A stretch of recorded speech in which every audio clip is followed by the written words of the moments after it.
From bloated and tired to free and inspired. Welcome to Free and Inspired Radio with Philip Watkins, your weekly dose of everything digestion and mental health related. We hope you enjoy this episode.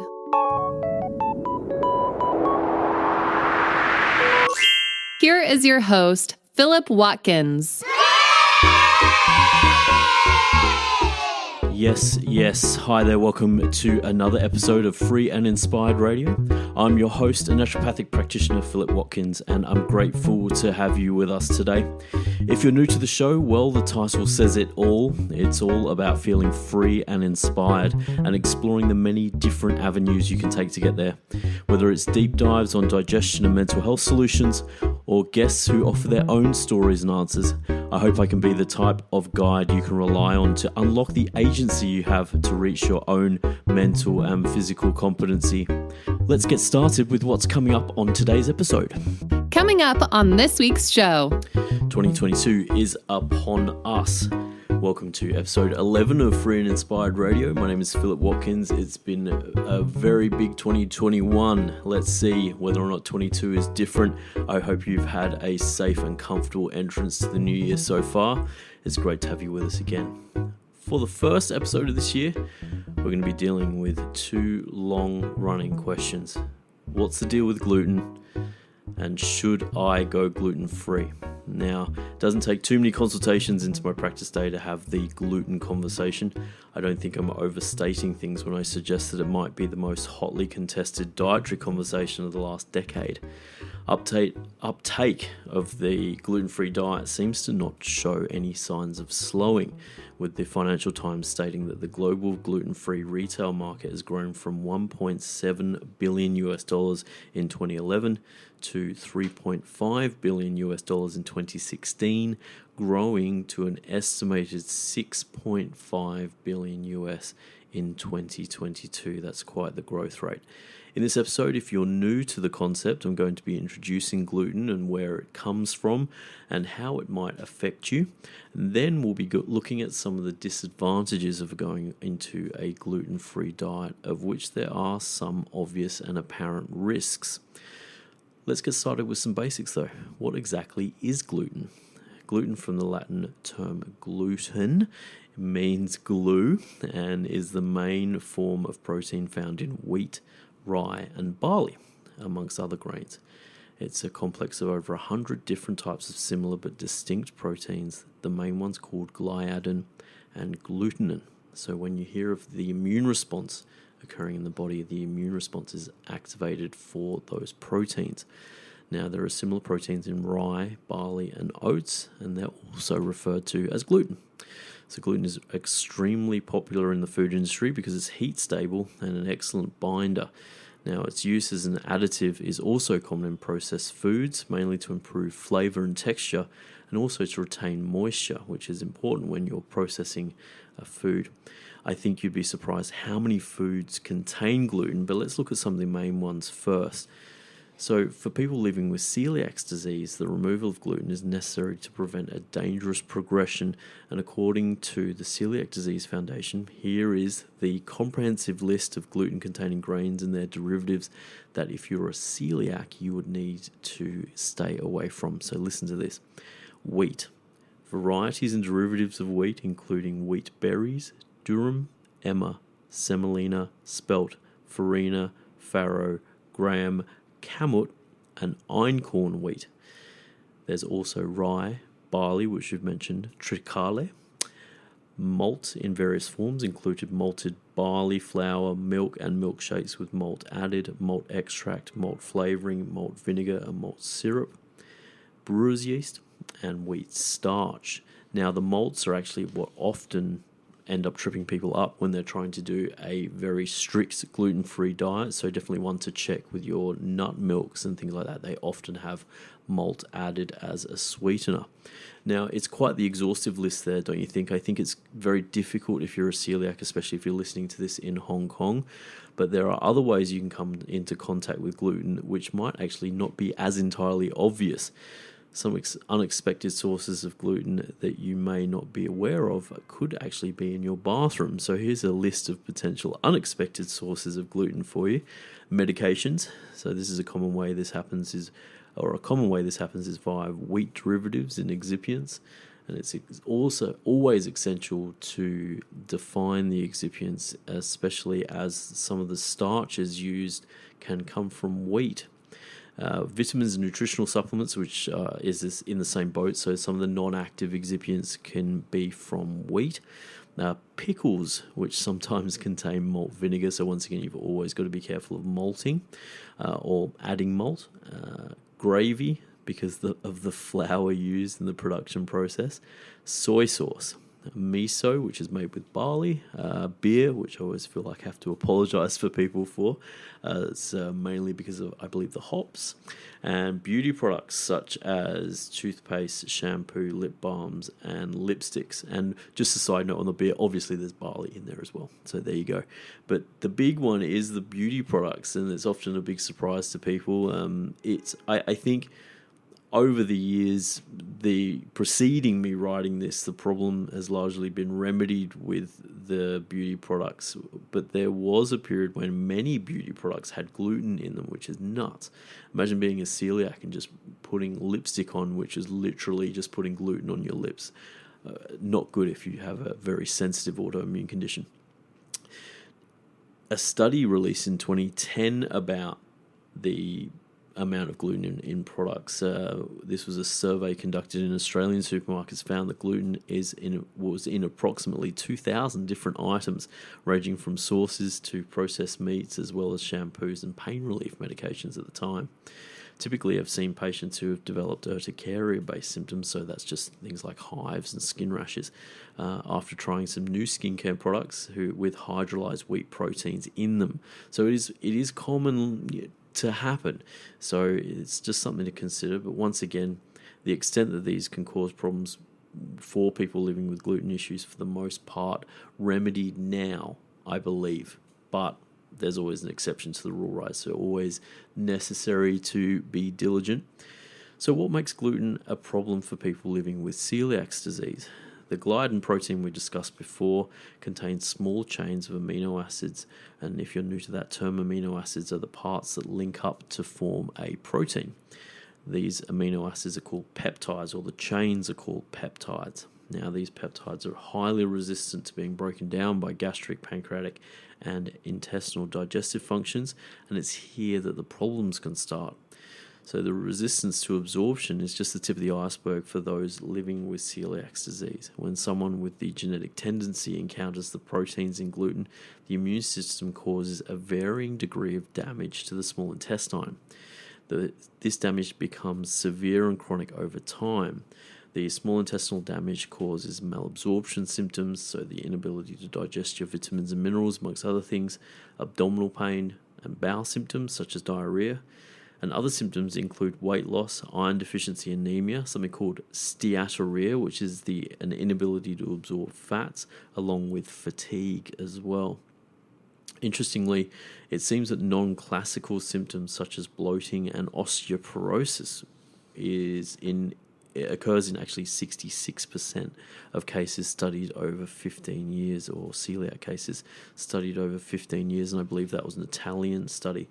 This non-classical presentation suggests that celiac disease may vary quite a lot in presentation, meaning that consulting with a healthcare practitioner for proper testing is pretty vital to find out for sure if you've got it, because it can lead to some pretty big complications over the course of your life.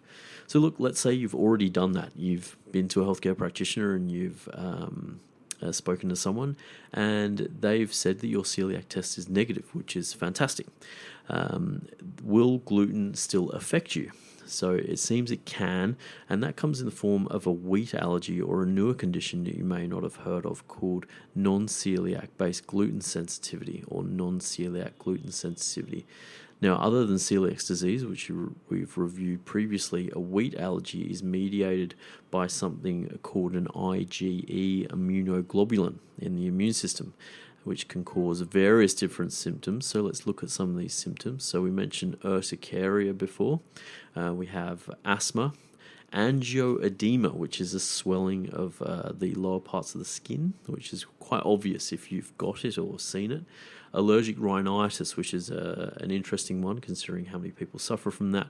Abdominal pain, vomiting, the worsening of dermatitis symptoms if you already have it. So I had a patient recently with dyshydrotic eczema who managed to cure it for the last 2 decades with just removing gluten, even though she wasn't a celiac. And finally, exercise-induced anaphylaxis, which is quite an intense form of wheat sensitivity. These symptoms need to occur within 2 hours after the exposure to wheat to be considered a wheat allergy, along with other testing. Now, non-celiac gluten sensitivity is a little difficult to diagnose.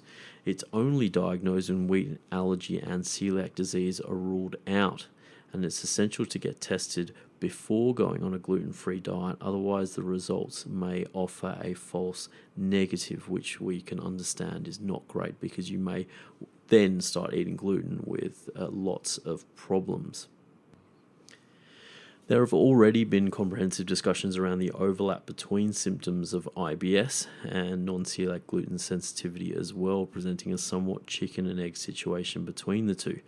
In fact, gluten is one of the potential triggers of IBS symptoms aside from non-celiac gluten sensitivity. So even the fundamentals there, you can already start to see where some of the conjecture comes from, in that we have some tests that we can use to confirm celiac disease and wheat allergy, but we have maybe a limited amount of tests and obviously subjective measures to understand whether or not there is a non-celiac based gluten sensitivity happening, which makes it very difficult for a model like modern medicine, for example, or any type of natural medicine, even functional medicine, integrated medicine, to really get a sense of whether someone has that gluten sensitivity or not via anything apart from doing a gluten-free diet. Now, we're going to take a quick break on Free and Inspired Radio, and when we come back, we're going to be looking at gluten and mental health, which will be quite an interesting one if you're new to it, because gluten actually affects the brain in some cases more or less than, or equal to, the digestive system. So we'll be back with more very shortly on Free and Inspired Radio.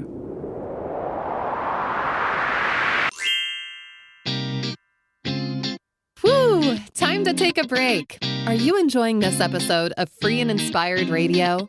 There's no better time to take back your personal health sovereignty. If you want to connect with more Free and Inspired episodes, simply subscribe to your favorite podcast platform or visit the website at www.philipwatkins.health for more information. Let's get back to the show.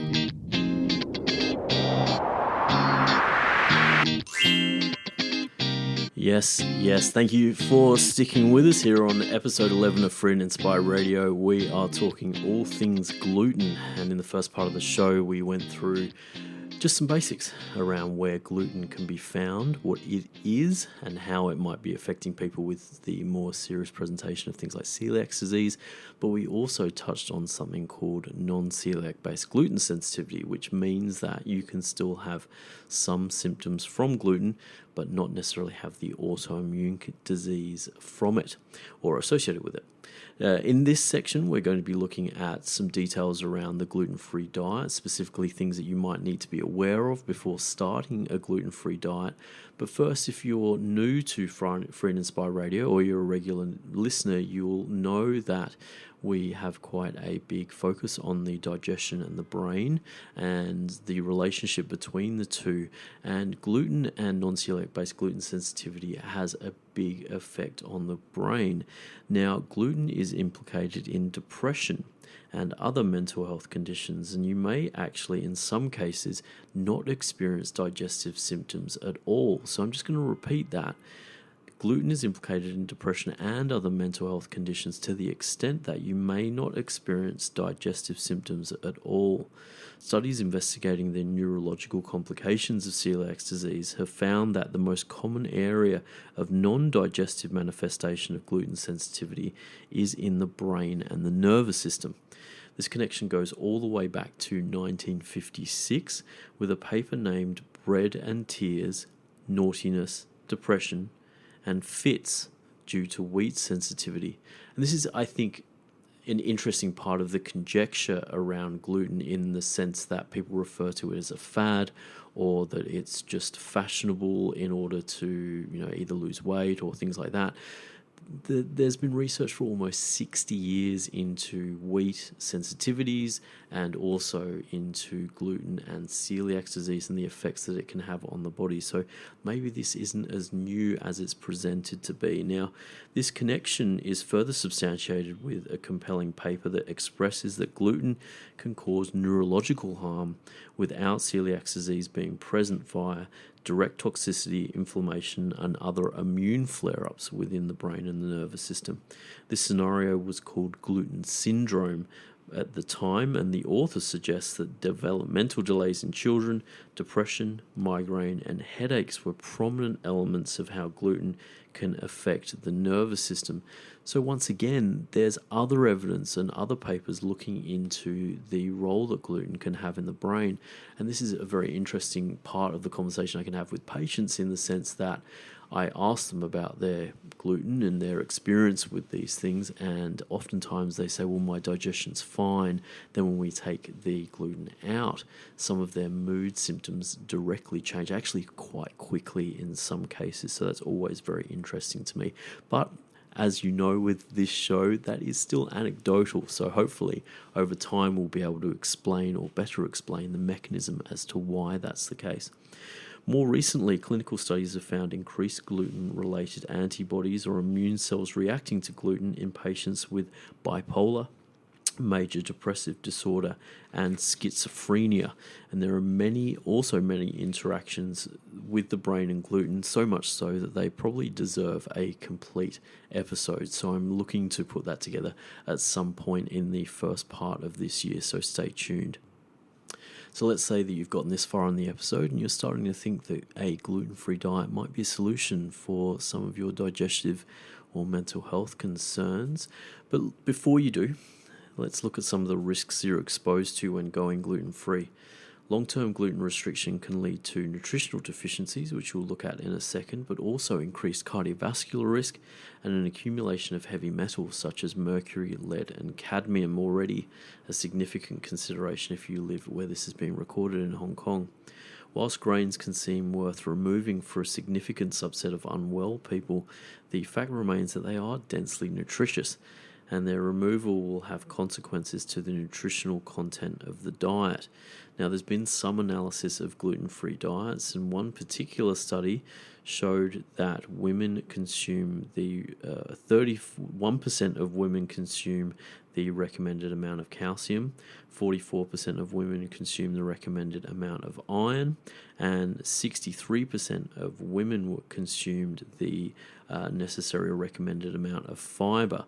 Now, for men, it was 100% of the calcium, so that's great, but also 88% of the fiber for men there. So some of these markers were actually really quite low, especially in women, and this is something that we really need to be careful of, because unfortunately IBS symptoms can improve with a gluten-free diet, and women are more predominantly affected by IBS, which means that they are more likely to try a gluten-free diet. So definitely something to consider there, because iron, fiber, and calcium are major players in all of our health, and not just for women.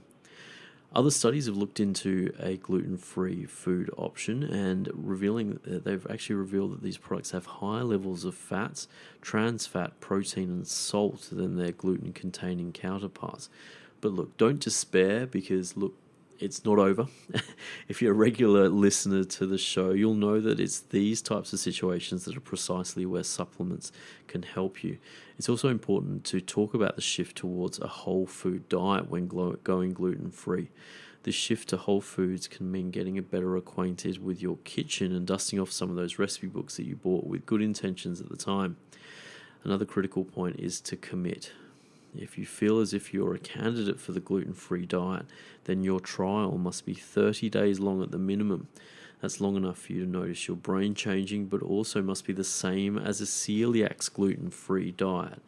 And this is really, really important. You just can't be gluten-free for the week and then have a little bit of gluten over the weekend, or just a little bit of gluten here and there. The immune system can be extremely sensitive. And in fact, we want it that way. So if you are sensitive to gluten, then just one exposure will be enough to set you back for 72 hours from an immune point of view. And when planning it all out, it's not that easy. So do take a little bit of time to think about this, but also think about just how committed you are to actually going and doing this properly. Otherwise, you may just end up frustrated at the end of it.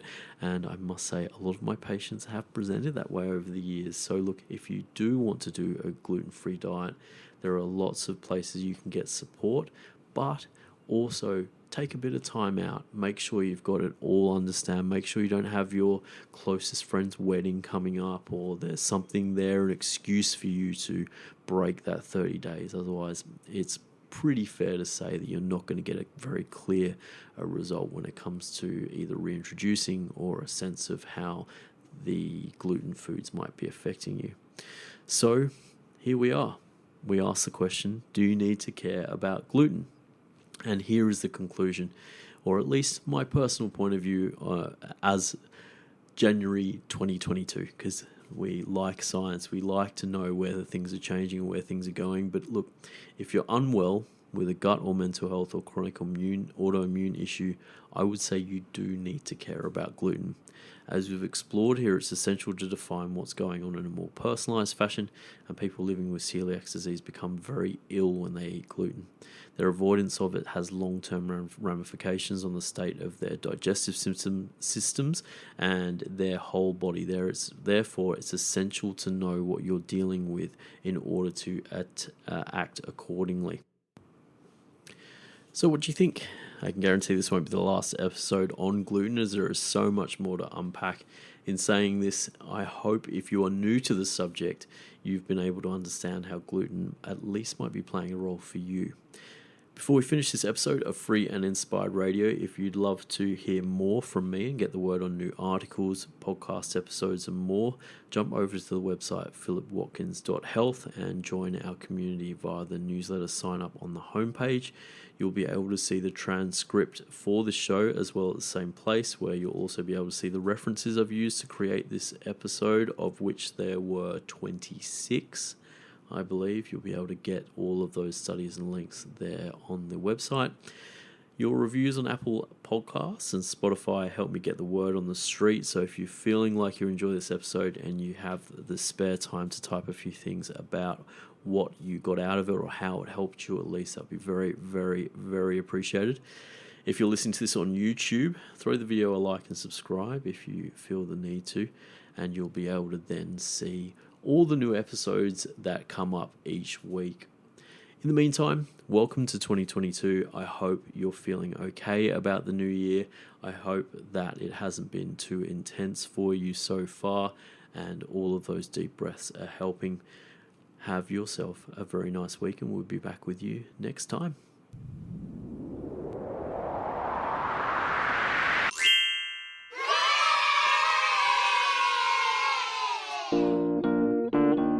Oh my gosh, you made it to the end. This show is all about you, and we hope you finished this episode feeling one step closer to feeling free and inspired. We'll be back next week, but if you want to know more about Philip, please catch a digital flight to www.philipwatkins.health for further details about how we might be able to help. In the meantime, have a great morning, afternoon, or evening, and we'll see you for another episode next week.